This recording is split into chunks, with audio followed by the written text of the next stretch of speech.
güzel hissediyorum, çok enerjik hissediyorum, çok da mutluyum burada olduğum için tekrar. Aynı zamanda bir sektör çalışanı olarak sektörümüze böyle bir yerin kazandırılmış olması beni çok onurlandırdı.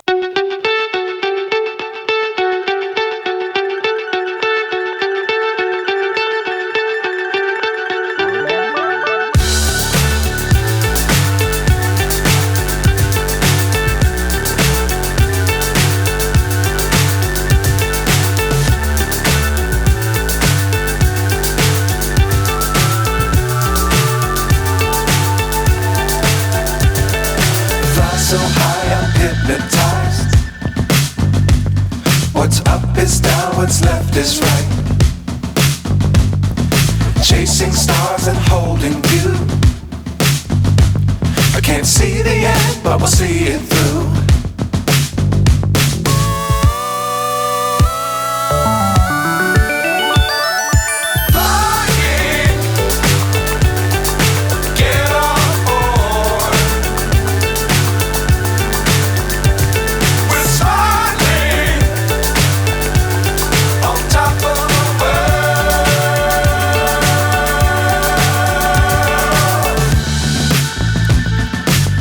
Times don't fly too high.